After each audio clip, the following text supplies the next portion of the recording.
Hey everybody, and welcome back to the War Table. Funnily enough, this is not the first attempt at a podcast episode, but the first one that will be released, I think, at least we hope. Hallelujah. Oh yeah, assuming this one goes right. Yeah, well, we filmed one in the past, and then by the time that it was actually edited and ready to go, everything that we had said was basically null and void. We were talking about I can't wait to see a deck list for the Azalea. I can't wait to see what happens when the Bolton deck comes out. And lo and behold, the Bolton deck came out, and we got a deck list for Azalea. And so we're a little behind. It was like 2 days afterwards we filmed it as well. It was like, damn. So, turns out after we film a podcast, we've got like a 48-hour window to release it. Yeah, but that happens. But, we do have some fun information. We do have some fun stuff to talk about today. Yeah. I think at the top of the priority list, on our little docket, I know it says the Azalea deck, but I think the thing that's sort of at everyone's mind right now is the Pro Tour. So the Pro Tour Amsterdam's just concluded, and obviously we went to the Pro Quest hoping for an opportunity to go to this, but it didn't pan out for us. Well, one of us was only one spot away from the top 8, and I still think I got shafted out of that. The other one, granted, the other one walked away with nearly as many packs as everyone else. For coming dead last, after wooden spoon. Our local at the time was doing a wooden spoon award. But what sucks is that wooden spoon had 0 wins. So did second last and so did third last. So 2 people that had paid about $50 Australian walked out with nothing. Just absolutely nothing. Admittedly, that day did lead to me pulling a Singularity, a foil Blade Runner, foil Blade Flurry, and foil Send Packing. So a bunch of cards I was after. But it was good. Our store did admittedly have a pretty intense pricing. I think it was 4 packs per win. Yeah, which is pretty good. But that, we can admit it here, that's because our store had a lot of bright lights. They bought a lot of bright lights thinking, this will be a hit of a set. And then it just wasn't. There was 2 people in the store that kept buying it. Yeah. They've still got, even after that, and that was a 32-player event, so they maxed out. Yeah, and they handed out, I think, 6 cases of bright lights total. Yeah. 2 cases of heavy hitters, 2 cases of Dusk Till Dawn that they still had sitting there. I think a little bit of Monarch from memory. And they still have. Still got spare. Yeah. They still have, I think, another 4 cases of bright lights just gathering dust at the second. Yeah. It's crazy. But that happens. Anyway, Pro Tour, back on track. Yeah. So the winner of the Pro Tour, I think everyone looked at the Pro Tour thinking it'll be one of the Mystic Heroes. It'll be one of the Mystic Heroes, just like it was. They've been dominating recently. They've been absolutely annihilating everyone. But somehow, some way, what has to be noted before I even mention the hero is that the person that won has only been able to play the game for 2 months.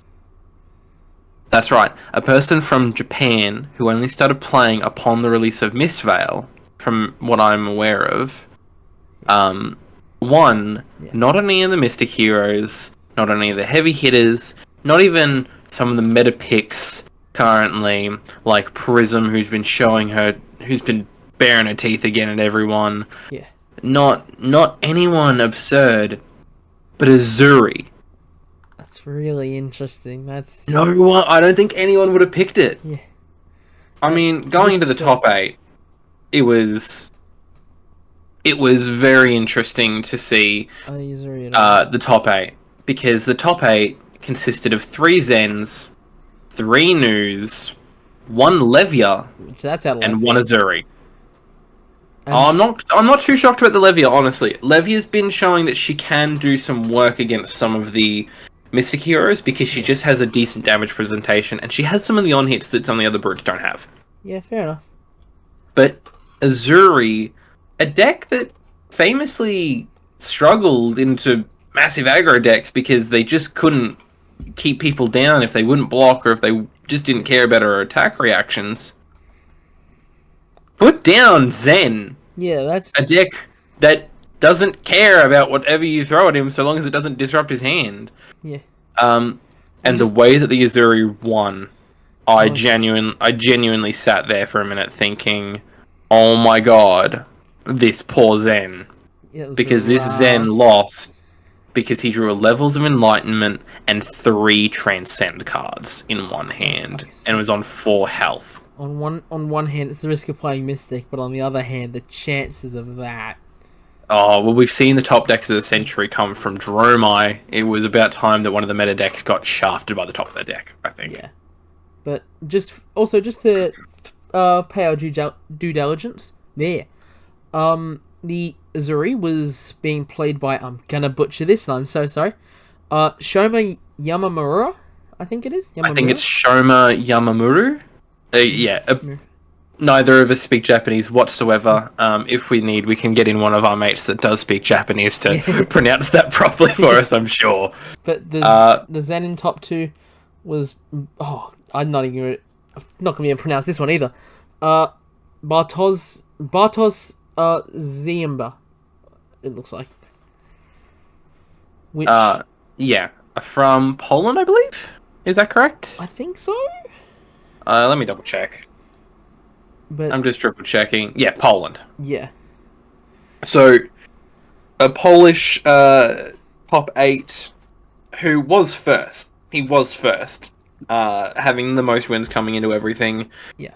But I've got to say, being on Azuri, going into one of the best decks...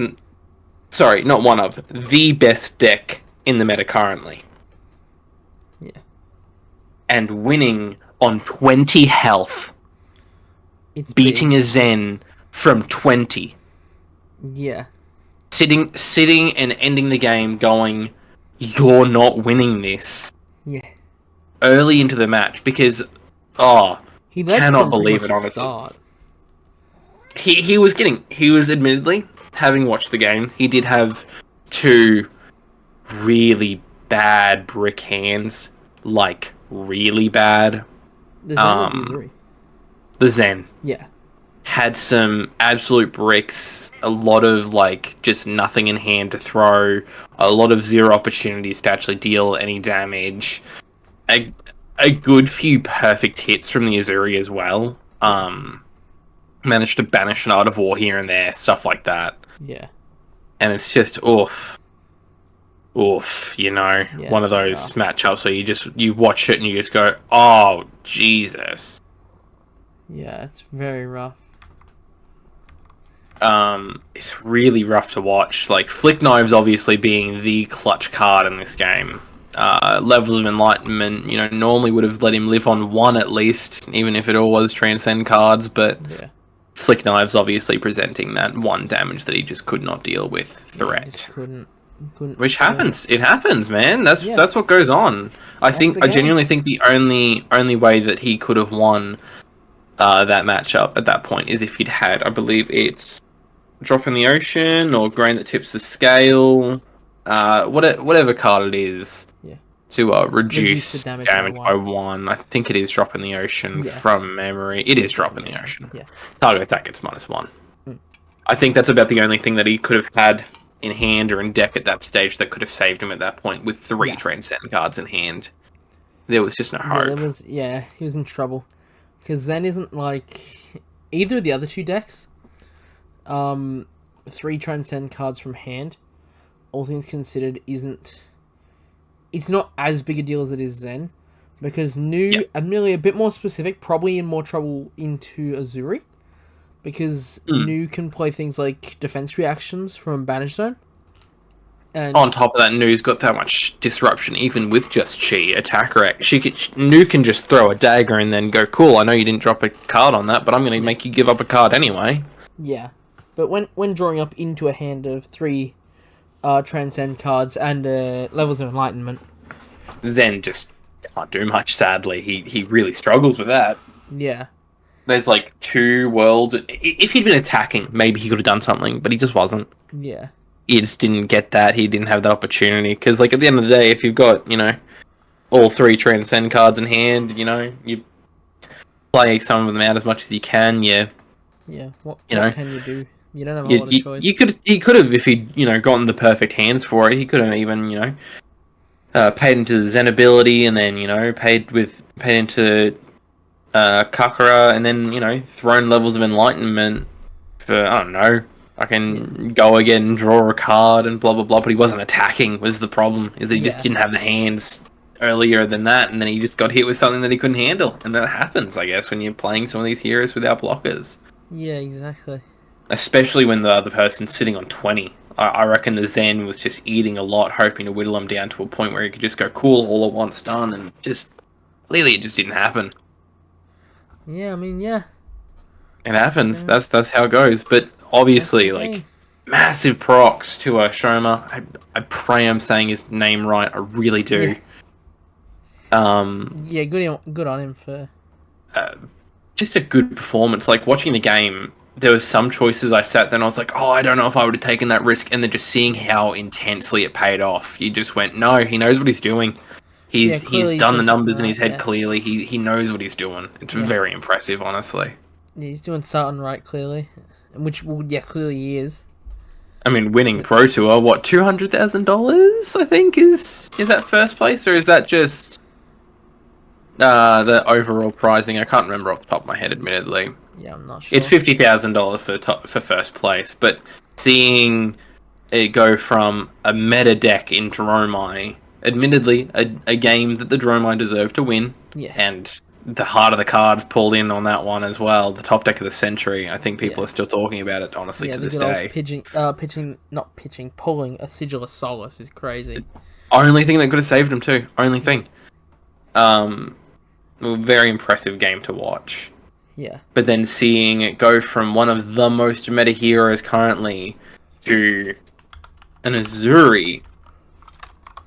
Yeah, I think is really amazing. That's something I love about Flesh and Blood. It is my opinion that, some decks, deck construction itself is its own other thing, but if you're looking at the heroes themselves, I do not think that there is a single hero in this game who just cannot beat another hero. I would disagree at some points on that, but I think for the most part, yeah. There is always a way that a hero can win some games. Yeah, there are definitely rougher matchups, like Riptide into Dromai. That one was a rough one. We don't even talk about that, man. We don't even talk about that. That was disgusting. Sadly, that's a match that a Riptide's never going to win unless the Dromai literally just hits himself in a frying pan every time they play anything.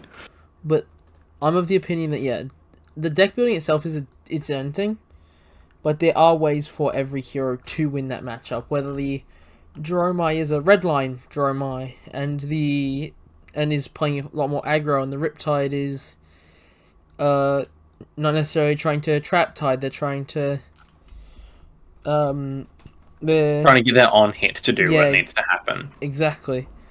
I don't know if I'd fully agree with you there. I just, in all sincerity, I don't see a world in which a Riptide can beat a good Dromai, because a good Dromai is just going to end up with a board state of all these dragons and everything, and it just does not matter how good you are at the game at times with Riptide, because those dragons are allies, your traps mean nothing.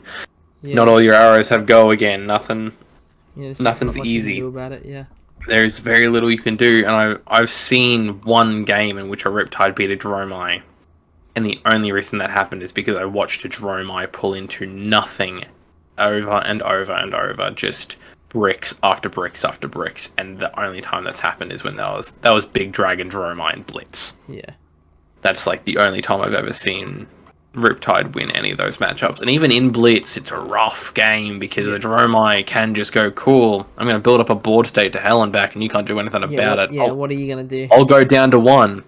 Here's 12 Ashwings. You know how I just played 12 Ashwings? You only have so many cards at hand? Well, guess what? Here's a red hot. You're taking 12 damage. Yeah, you're taking more. Yeah. You lose. Yeah. Riptide cannot win that game, sadly. Yeah. I would say... Interesting that Azuri won another big event, because Azuri's been winning a few recently.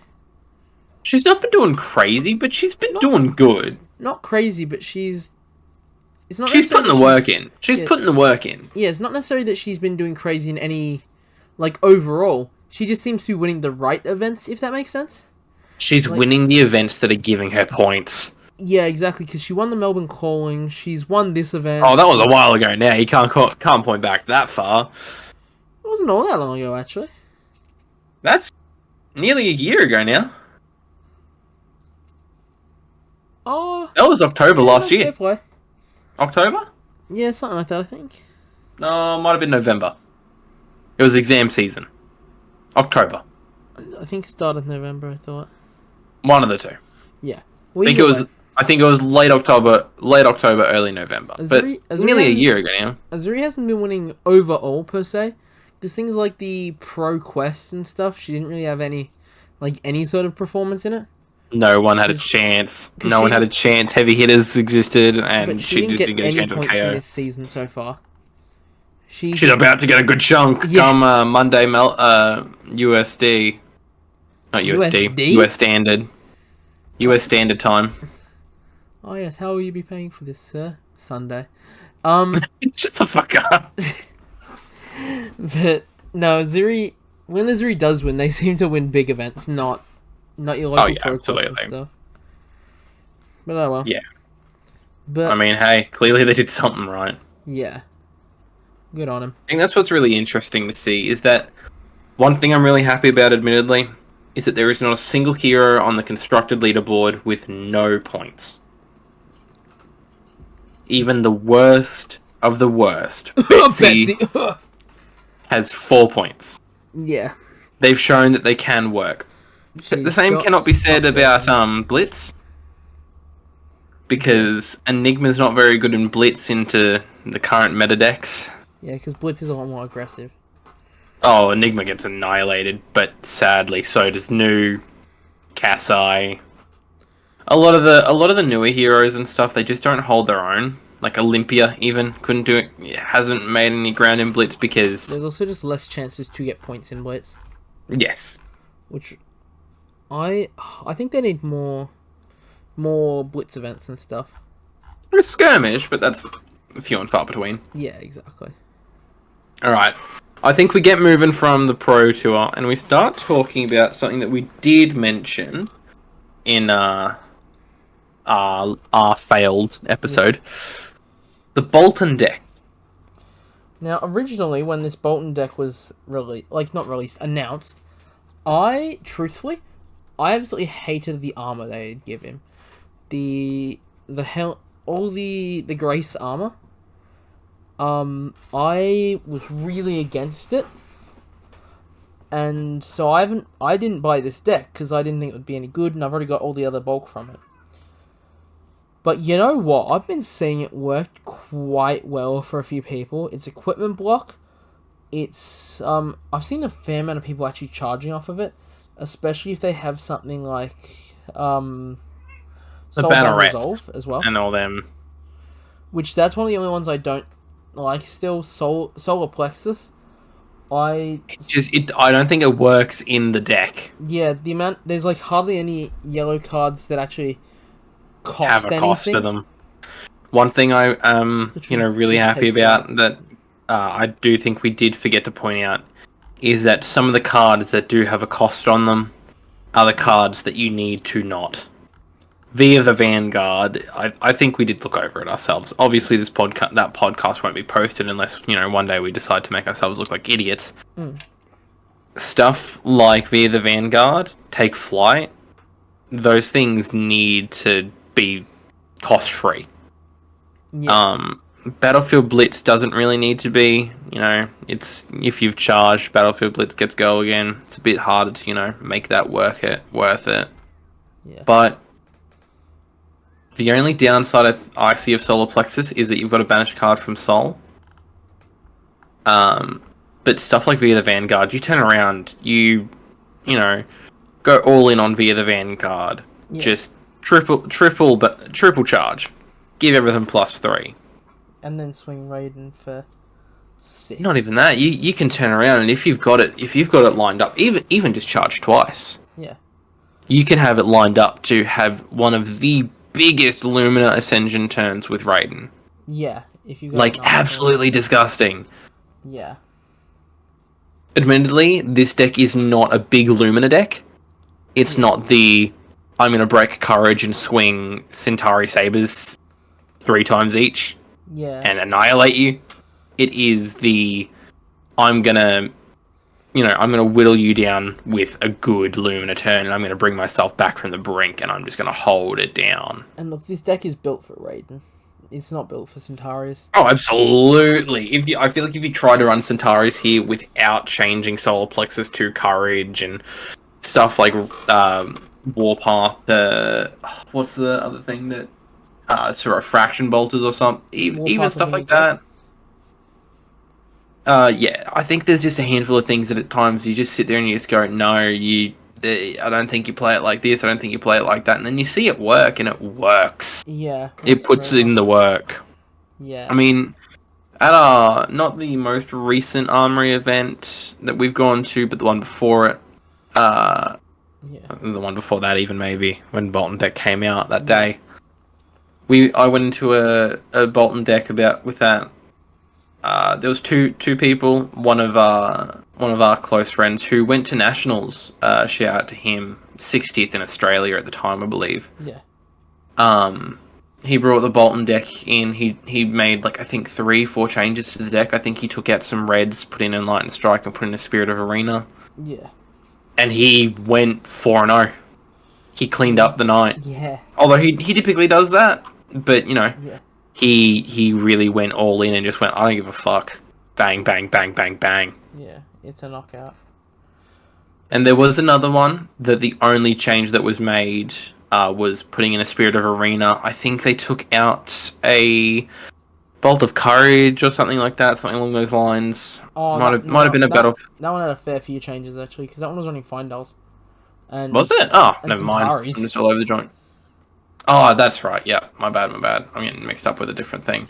But the Bolton, some of the cards that we've gotten from this, they've become staples. Yeah. I don't think anyone realised how good Braces of Bolognas were going to be. Yeah. Because, holy shit, getting a Courage so you can just charge and not worry about how they block is massive. Yeah. Turning around and being able to go, I don't care what you do. This has go again. Yeah. This is getting go again. I've charged. This is getting go again. It doesn't matter how you block. Even Warpath or Winged Grace, you just go, I don't even need to charge. I don't even need to charge for this. This has go again, bro. You're getting hit. Yeah. It doesn't even matter. I'm happy to see that we were wrong. Yeah. Funnily enough, I'm happy to be proven wrong. I will admit, truthfully, I'm still not impressed by the price, because... Oh, no, I don't. Lumina... I don't think that any of these should be about $60. But how much is Lumina currently? Like $1 AUD. Yeah, but there is still those exclusive cards like Saving Grace and that, although Saving Grace is more so a card that you want to be running into Bolton, really. Yeah, exactly. But it happens. And Saving Grace only really works if you have something like some of the equipment from the Precon. Oh, yeah. Because Absolutely. that one's not charged by this source.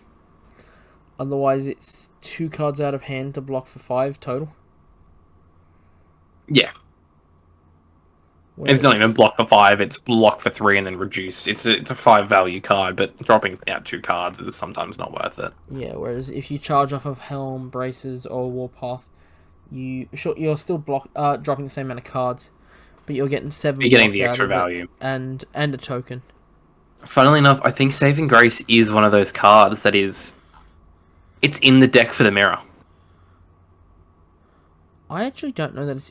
I wouldn't say it's in for the mirror. It's still a good defense reaction. It's a good defense reaction, but that -2 is for that mirror match. You go into some decks and that -2 will save your ass. Yeah.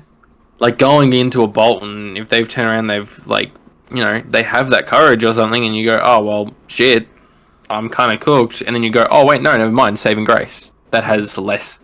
It has, it's not got greater than base. That's not got getting go again. Yeah.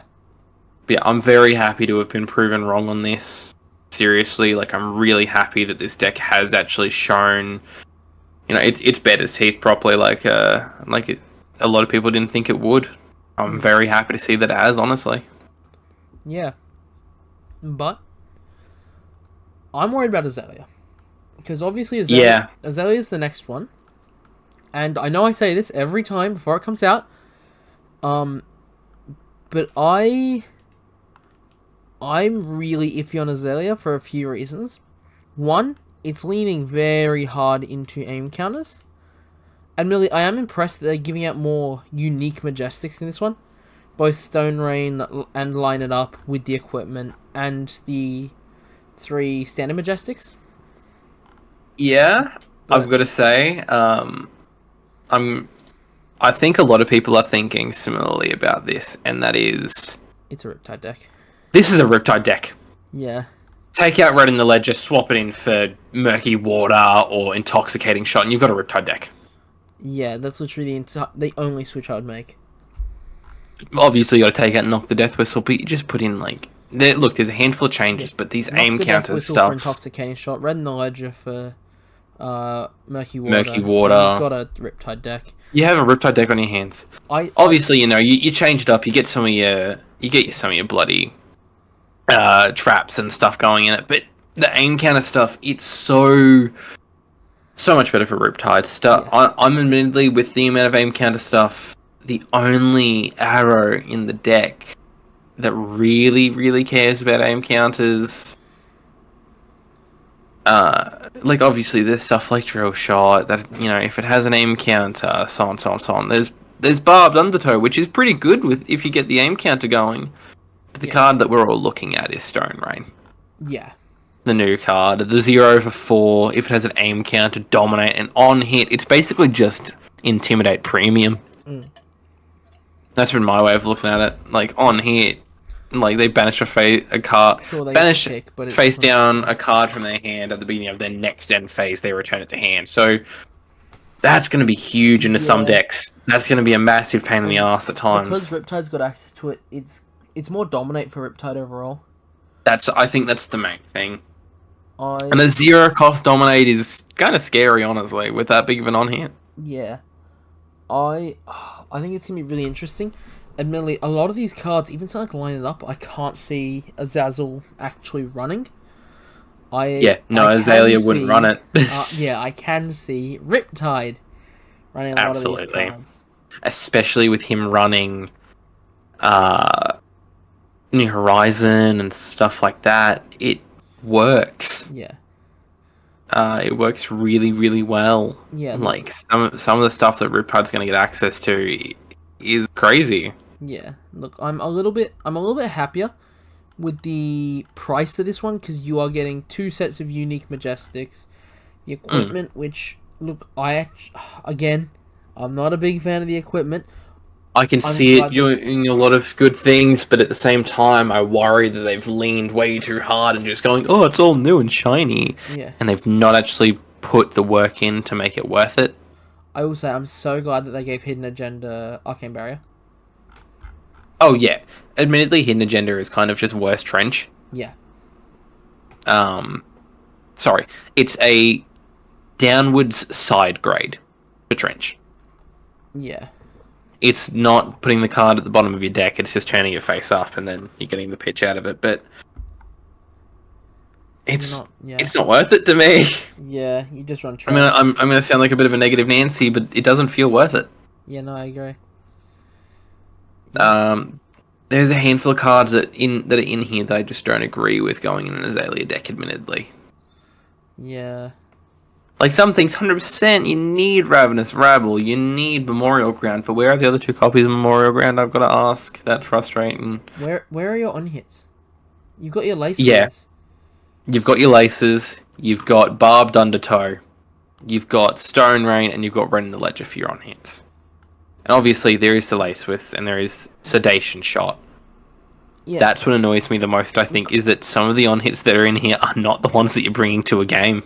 They're not the ones that are going to change the flow of the game. And Inertia? Yeah. So many decks just dance around it. Like, going into a Ranger, that's great. That's great. You love hitting an Inertia. You love doing stuff like that. But so many decks just do not care. Yeah. And there's things like... Sure, there's things like... there's both Read the Glide Path and Scout the Periphery in here. And they're just... They don't need both. There's so many, like, opt and aim counters in here. You know what is on top of your deck between Spire Sniping, Memorial Ground, Scout the Periphery, Read the Glide Path, Ravenous Rabble. Look, Yeah. you need... You're going to know it's on top of your deck at the end of this. Yeah, At which the end of a turn. at the end of the day is a good thing, but Is it that worth it? they've gone too far into both opt and aim counters, and they don't have the on-hits that make Azalea Azalea. They've got other things that make Riptide good. Yes, I fully agree. I think one thing that some people have pointed out that they're really frustrated about, the card, in my opinion, it is the card that makes Azalea Azalea to me. Yeah. Where are the other 2 copies of Red in the Ledger? Why on earth are we running 1 copy of Red in the Ledger? Yeah. I get the deck doesn't really build around it a lot. It doesn't have, a lot of the better buffing cards. It doesn't have some of those things. But at the same time, it does have all the laces. It does have Ravenous Rabble. It does have Point the Tip and stuff like that can pump it up to hell and then make it deal some damage. The problem I'm seeing with it is you're swinging Red in the Ledger twice all game. Yeah. And the only way that you're swinging it a second time is with Memorial Ground. Yeah. I'm not a fan of this deck list again. I think the price is better suited because of, you're getting Unique Lighted Up, Stone Majestics Rain, and stuff like that. You're getting the stapler too. Your Majestics wise and price wise, I'm more happy with this. Deck list wise, I can't. It's not an Azalea deck, in my opinion. It really isn't. It's like you change 2-3 cards and you've got a Riptide on your hands. Yeah. Because even like I've seen Riptide decks run Rav. I've seen them run Reed. They don't run Scout, but like there's plenty of decks that I've seen run some of these things for Riptide, like Bolt and Shot and everything like that. That's a Riptide card, if you ask me. Rav is great for Riptide because it means you can put something into Arsenal because it's played from hand. Yeah. I'm not impressed by this deck list, truthfully at all. I can see it working. I can see ways that the deck can work, but I wouldn't pay $60 to play it. Yeah, exactly. In all sincerity, I would turn around and I would drop 60 for these cards. I would, all in all. If I was building a Riptide. Yeah. Not if I'm trying to build an Azalea. Yeah. Because Red in the Ledger isn't that expensive. And I think they've honestly chosen... I can't decide if they've chosen one of the best times or one of the worst times to release these cards for Azalea. Because on one hand, Azalea is one of, if not the counter to all the Mystic Heroes. She can operate off of a 2-card hand going into Nu. She can cook to hell and back going into Zen. She just turns around and goes, cool, fuck you, here's a Red in the Ledger. He's a Remorseless. She can generally go tall enough into... Enigma with Murkmire Grapnel and everything that just goes, cool, you can't cover this, and goodbye to your board state. Yeah. And here's an on here, and here's that, and here's this. Yeah. But this deck list doesn't do any of those things. Yeah, You've got 1, maybe 2 turns going into a Zen that are actually important. Going into an Enigma. What's this deck missing entirely? Yeah. I don't see as a single thing of Unpreventable. Granted, something that you bring into sideboard is only a common, I believe, but it's still frustrating to see so many of these cards that have become Azalea staples not in here. I do why the fuck is Drill Shot in here over stuff like Murkmire? I do wish that they actually had included a sideboard. If they're trying to introduce people into a competitively viable deck with these Armoury decks, in my opinion, they need to have sideboards in the deck as well.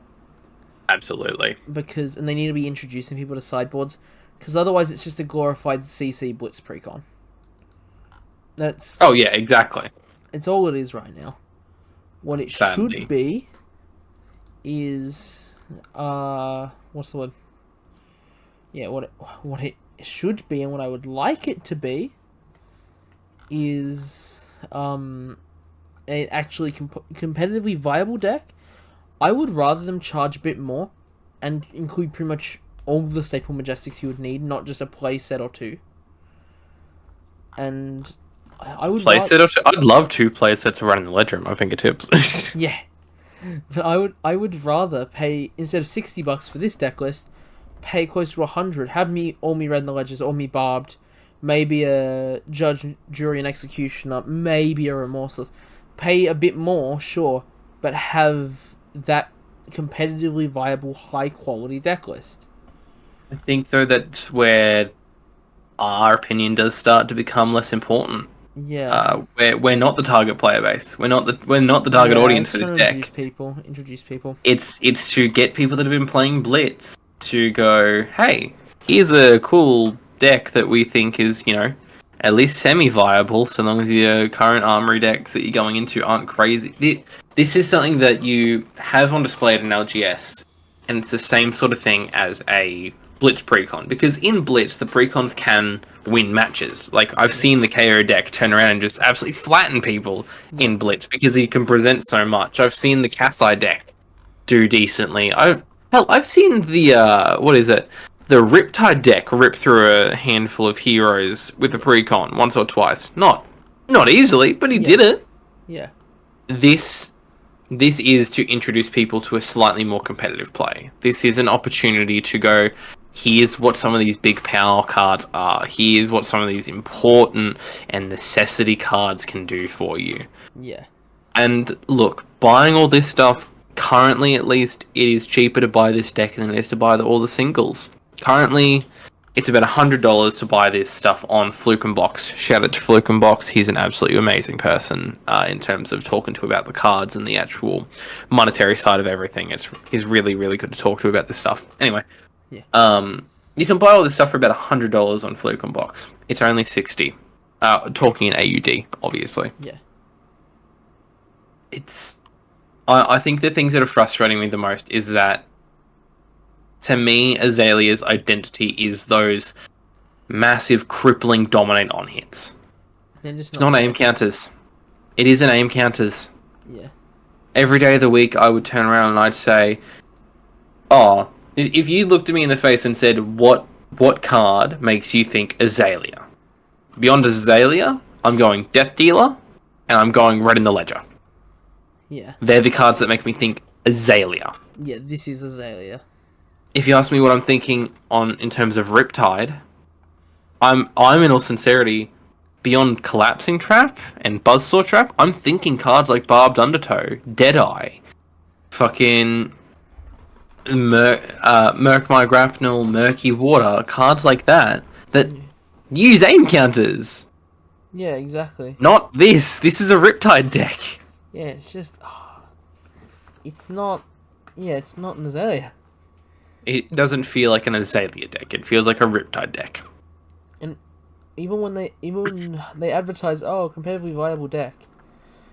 This doesn't feel competitively viable, in all honesty. Going into constructed, 1 or 2 big turns aren't winning you that game. Yeah, look, quite bluntly, I've played at a few stores, but not many. I don't think I've ever played it at a store that if I walked into an Armoury with just this deck unedited, or truthfully any of the Armoury decks unedited, I don't think I have been to a single LGS that I would walk in feeling confident I'd be in top 3. I guess that's not what these decks are for, though, is it? But that's the thing, it's meant to be competitively viable. And they're just... Yeah, but competitively viable and competitively challenging are 2 different things. Yeah. Because we're looking at it, you gotta remember, we're looking at it from our perspective. We're thinking, I should be able to drop some money and get a good deck. Yeah.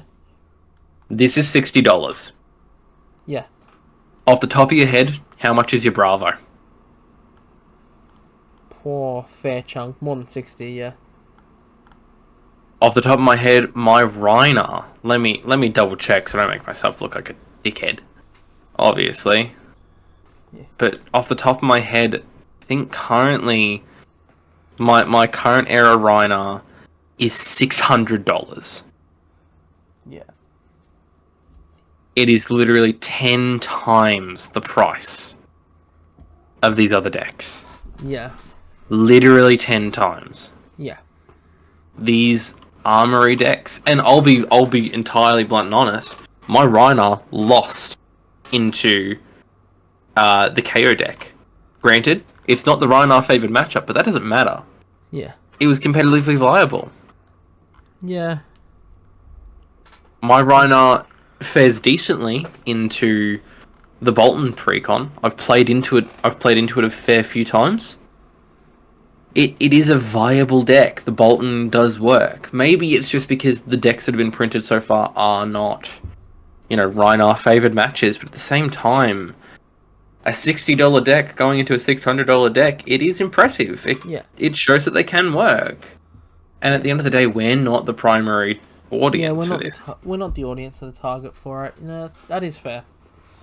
We're not the people that this is advertised to. This is advertised to people that are just getting into the game and want to start being a little bit more competitive and seeing what some of these really powerful cards can do. Yeah. Aim counters are a complicated mechanic at times. Yeah. And I'll be very honest, I might be a judge now, but I remember in the first 6 months of me playing, I looked at aim counters and I was like, oh, what do they do? And I sat there and I had no idea until I actually started reading other cards that didn't say give stuff an aim counter, but actually started reading things that were saying, if this has an aim counter, if this has this or that. Yeah. This isn't the product that we should be looking at, in all sincerity. This is the product that we should be going, oh, you're just starting the game? Well, have a look at these, Have a look at this, see how it feels. It's only $60. That's not a massive investment, but it's a good... Some people see... I can speak from my own experience. When I first started playing the game, to me, an expensive card was Blood Rush. Because it was like $10 at the time, because Rhinar was sort of holding his own in the Blitz meta. What I mean, sort of. He was part of the Blitz meta at the time. Yeah. And then I was like, oh, $10 doesn't seem worth it whatsoever. And then I pulled a Blood Rush, admittedly. I didn't pull a Blood Rush, I found a foil Blood Rush in our store's bulk. And to this day, that card stays in every deck I play ever. Yeah. And I will never sell it because it was, I think, the second Majestic I ever got. Yeah. But then I played with that card, and I went, oh my god. This is a big deal. Yeah. This is what a Majestic can do. I think stuff like Red in the Ledger, just having one copy in a $60 deck, can make you turn around and go, holy shit, this is good as. This is crazy. I like this card. This works really well. Yeah. And you go into other matches and you go, oh, it's not that big of a deal. Yeah. I went to a Ninja with Red in the Ledger and you're like, holy shit, I think they just won me the game. You go into a Guardian sometimes and you're like, at least that one didn't have Dominate. Yeah, it's something. Hell, into Victor, they didn't really get that. Yeah. But, yeah, it's interesting. But I'm just going to have to wait to see until it comes out. Yeah, again, I admittedly, I don't want to say too much because I do worry that we're going to make ourselves look like dicks. Yeah. But I mean, admittedly, this is one that I don't think I'll buy. I'm going to wait until something like a Rhinar or a Guardian comes out. Just to, really, really from a perspective of expertise. Yeah. Actually, have some say. Yeah, exactly. But moving on from Azalea. Obviously, Rosetta is big in the news at the second. We've just had the trailer come out. We've just had a lot more spoilers. And I've got to say,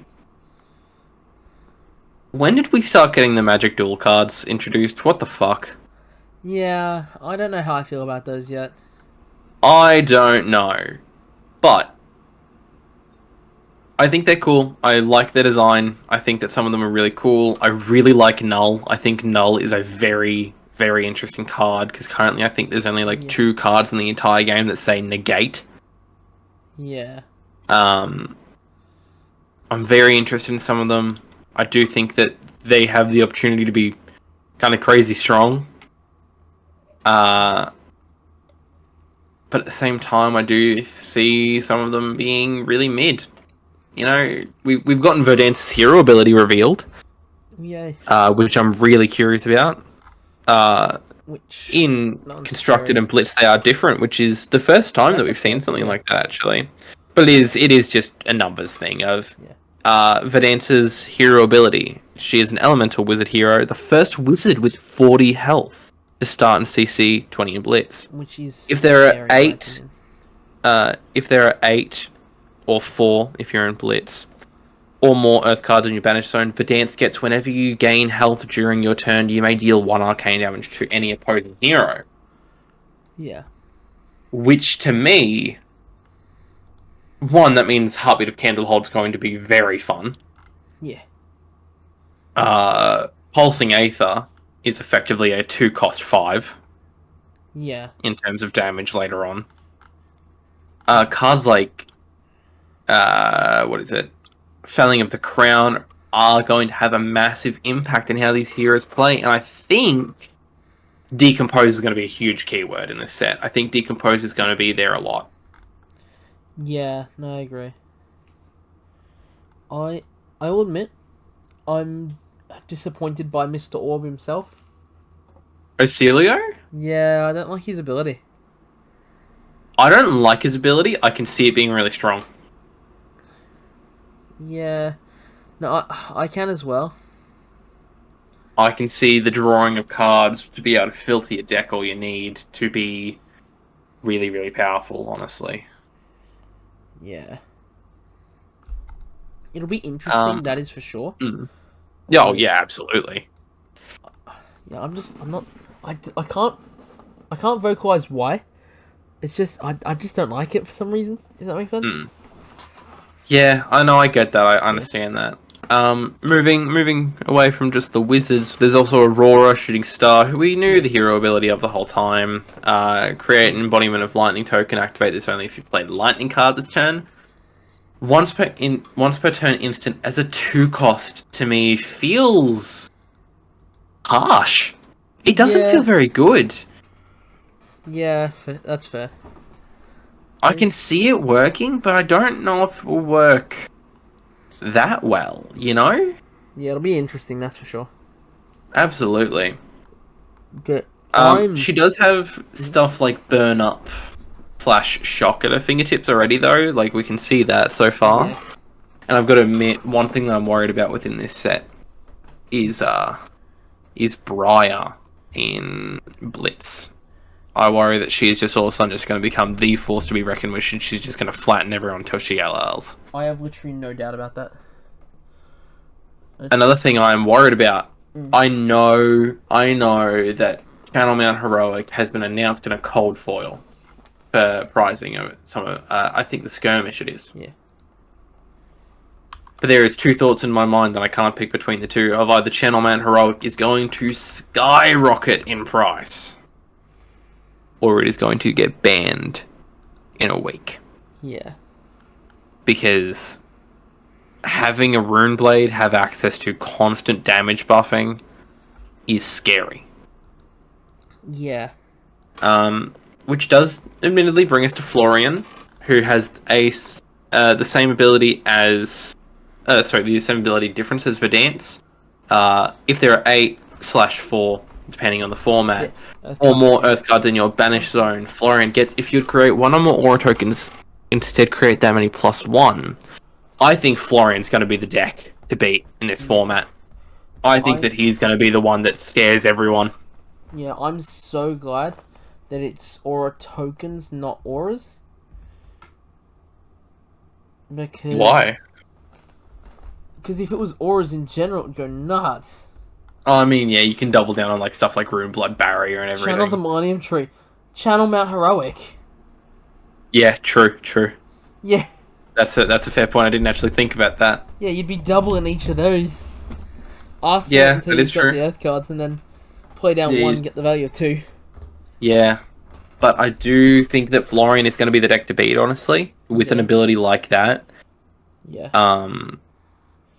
So many things are just going to go mental with him. I think he is going to be the deck to beat. Yeah.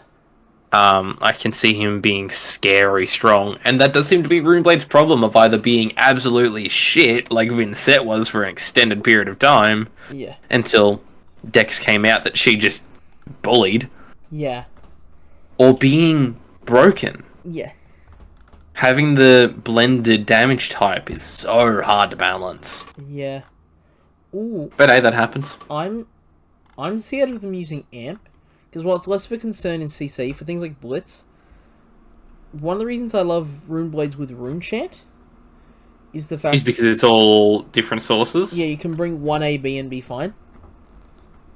You don't have that advantage into Yeah, no, that's fair.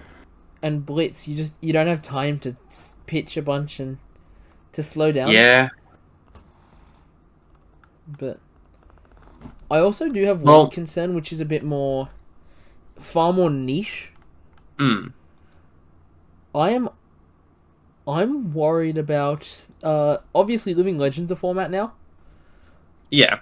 With this, I'm worried about Starvo becoming a Living Legend boogeyman. Oh, honestly, I don't think Living Legend's something we have to worry about. Yeah, The format doesn't get played. As much as I love to think that it's a big thing, Yeah. like it's just not. It's just not played enough. Yeah, as I said, pretty niche.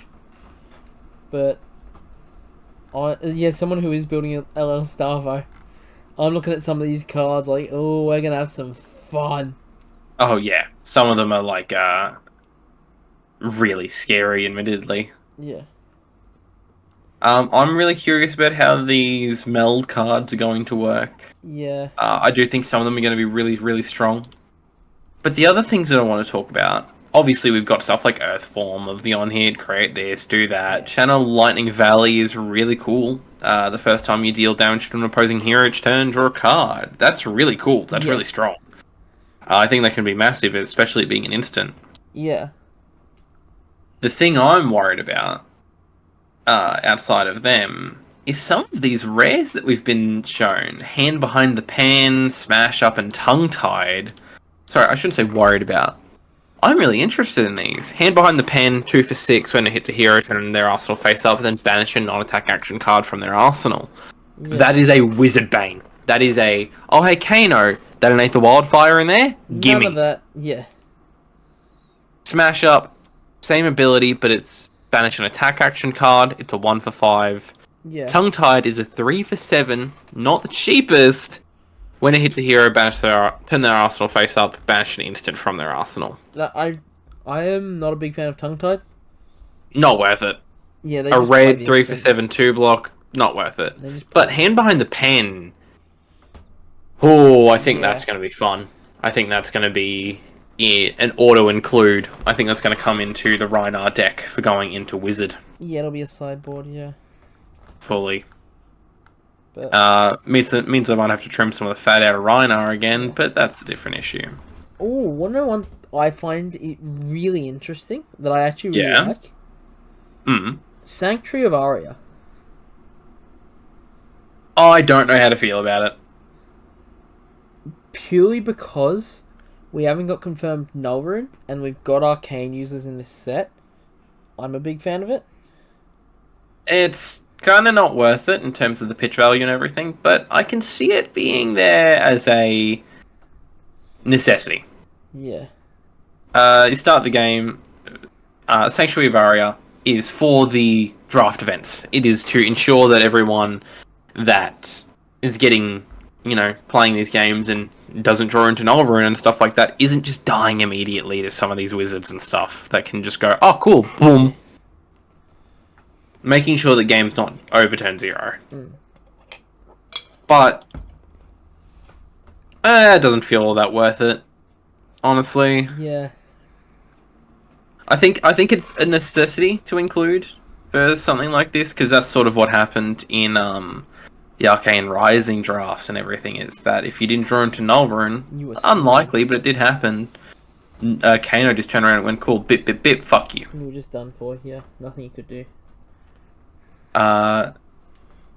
One other thing that, admittedly, has only been revealed through the LSS keynote event. The product roadmap, admittedly, this isn't for a while, We don't get to expect this for a while. Oh, I But see this going. Yeah. we don't get to see it for a while. But we know that there's more Armoury decks coming. There's one scheduled after Azalea in October, then in November/December, then April next year, and then July next year. But that's because in January of next year we're getting set 15, and in May next year we're getting set 16. Yeah. We're also getting the first strike decks with a little bit before Rosetta. But these are all, standalone boosters, Armoury decks, the new player stuff. The one thing that's been catching my eye on this roadmap is Mastery Packs. Yeah. I think that these are going to be a hit. I think that these are going to be something that a lot of decks needed. Yeah. The first one that we know is going to happen is coming out between March and April next year, and is Mastery Pack Guardian. Represent Guardian, yo! I think Love that me a Guardian. what's going to happen with that, honestly, Yeah. is it's going to release cards the player bases have been asking for and asking for and asking for. Yeah.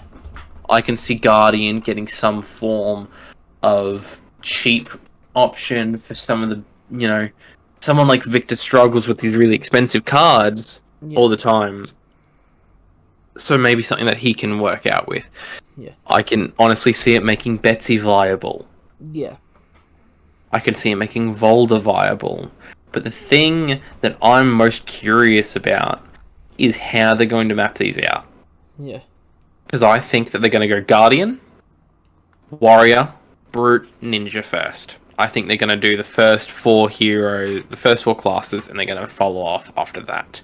Mastery Packs, I think they're going to come out either once or twice a year. I don't think they're going to happen all the time. Yeah. But I do think they have an opportunity here to be a... How heavy hitters was a band-aid and the bullet wound for Rhinar? I think these are going to be the tourniquet sort of thing. These are going to be the actual fix of this hero doesn't work at all currently. Let's fix that. Yeah. Let's change that. Let's make it so they can. Let's figure out how to fix them here. Let's give them some cards that'll make them actually good. I can see Mastery Packs being more expensive, admittedly. But I can see them being like what supplemental sets used to be, of covering up the holes. Yeah. Yeah, no, I agree. It's also... I think that it's going to do a lot. From what I've read online as well, I've read a lot of speculation on them. And it sounds like it's essentially going to be like Bright Lights, but for each class, and with no limited format. Yep. But I'm kind of hoping that they stray into things like talents with them. For instance... I don't know if they will, honestly. Well, but for instance, for example, Terra. Yeah. Terra has just the Tazvaria stuff, and even a lot of that's Ice Fusion. Terra's got more than that. He's got all the Guardian cards that have ever been printed. Well, yeah, no, he does... Okay, yeah, he does have all the Guardian cards, but... It's not... What's the word? It's not as, like... He doesn't have his elemental aspect, for lack of a better word. Yeah. There's nothing for him, if that makes sense. Yeah, but we don't know what's going to come from Rosetta, admittedly. We don't know what we're going to see. Yeah, that's true. Hopefully there's something for him, but... I'm not holding my breath. We can only hope. The thing that I'm, admittedly... I'm really hoping... I know I hang shit on you for playing the big, himbo Guardian. Yeah. The dum-dum, the idiot of the Guardians, admittedly, besides maybe the complete brain-dead Guardian. I know I say these things a lot. Okay, we're getting rough, but yeah, where's your point? I know I hang shit on you for playing, the absolute moron of the Guardian. Okay. I think Mastery Packs are going to introduce some of the more complicated things that Guardian needs in general. Yeah. I think that they are going to be an opportunity for heroes to get that level of depth that they need. Yeah. Because admittedly, some of the heroes currently, they feel really bland. Yeah. Heavy Hitters was easily my favorite set in a really long time. Yeah. But a lot of the cards from it felt kind of dumbed down. Yeah. They felt like they can't. The only way I can think to describe it is they felt like, in terms of how intelligent Bright Lights had been, it felt like someone just kind of poked a bear with a stick and just went, write something for me, bro. Yeah. Come on, do something. I think the most complicated cards that were really printed for some of the heroes was Send Packing, No Fear, there was, some of the Clash stuff, it's a little bit finicky, like the Golden Sun, Boast, some of that stuff's a little bit finicky, Trounce even. True. But even then, that's like nothing. Yeah. So many of the cards feel really basic. Yeah. Or like they're just doubling down on things that already existed. I think the most complicated cards that some of the heroes got, like the blended cards, talk a big game. You got to think about what you're doing pretty well, but at the same time, it's not hard to go. I'll only wait. Oh, if you're on Bravo, you go. Oh, I'll wager 4. Yeah. Like I'll put down 4. Yeah. Because I want my crush effect to hit. So all Or I need to even- know is that if my crush effect lands, I'm happy. Or even wager 3, because, hey, even if you've got a sink below or equipment block, Exactly. you've got to block more. Yeah, you've got to give me a little bit extra here, or I'm getting some stuff out of this. Admittedly, there was some things like Ripple Away and Standing Order, like they're kind of brainy cards, but they're not that great, in my opinion. Like some of the cards feel so. They feel very simple.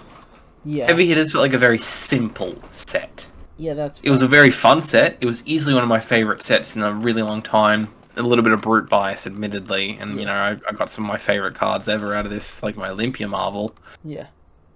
But at the end of the day, it was a very basic set. There wasn't a whole lot that came out of it.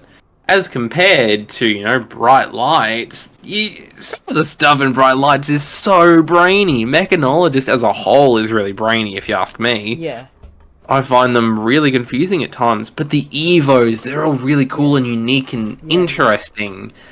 All the Evo reliant cards like Terminator Tank, War Machine, Annihilator Engine, Demolition Protocol, Pulse Wave Protocol, everything like that.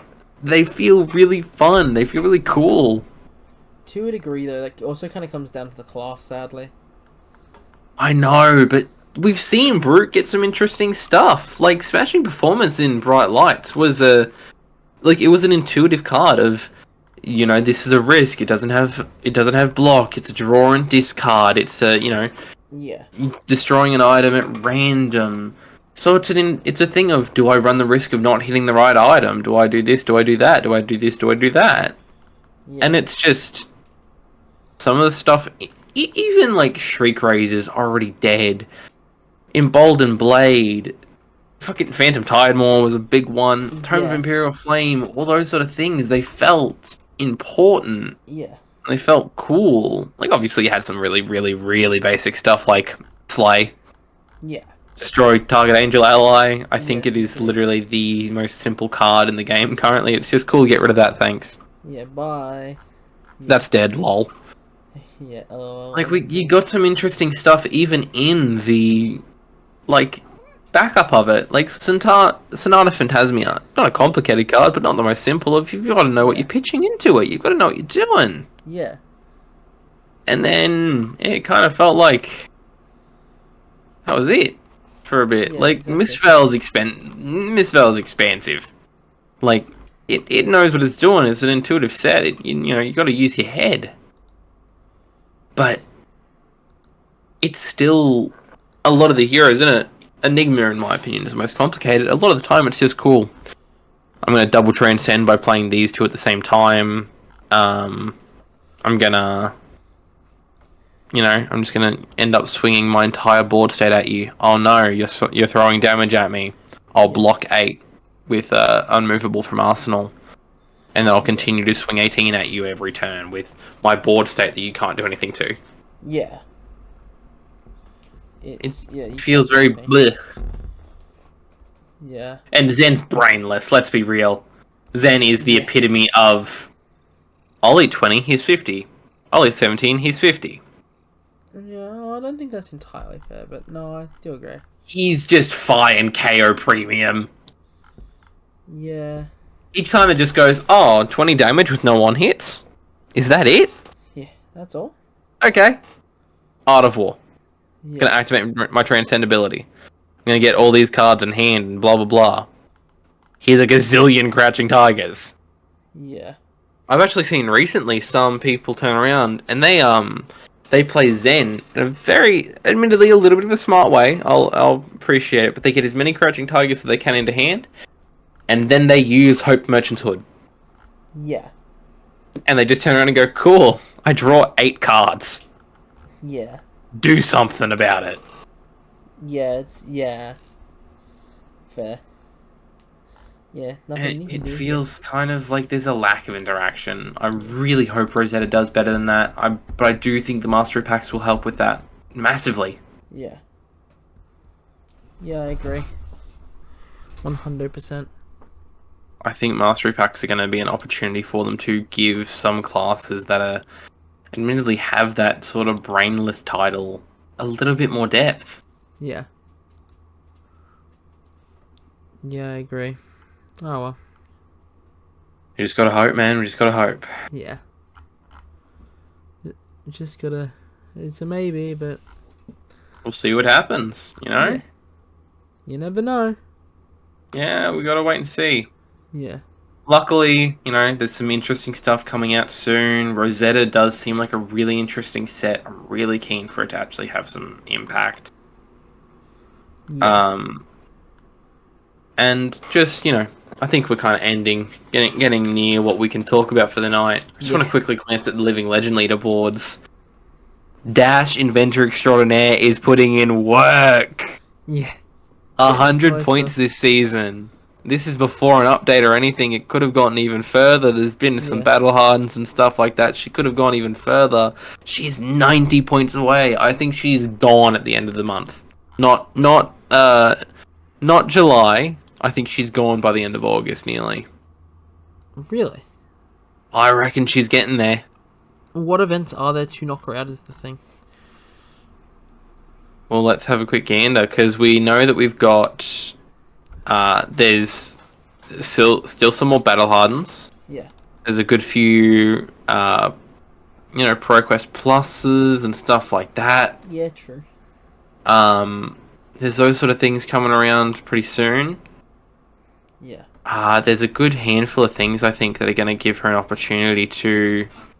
Well, there's the Battle Harden Melbourne, early in August. There's Battle Harden Sao Paulo, Manila, Osaka, San Diego. Yeah, okay, there's a few. And, admittedly, right at the end, Battle Harden Lisbon.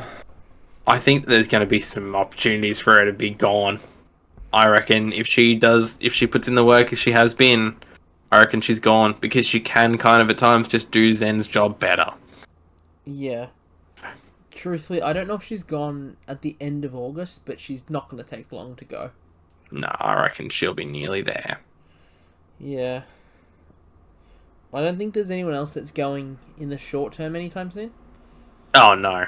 I mean, unless Zen turns around and goes absolutely mental in the next month, and I mean absolutely mental. Yeah. I don't think there's a way that happens.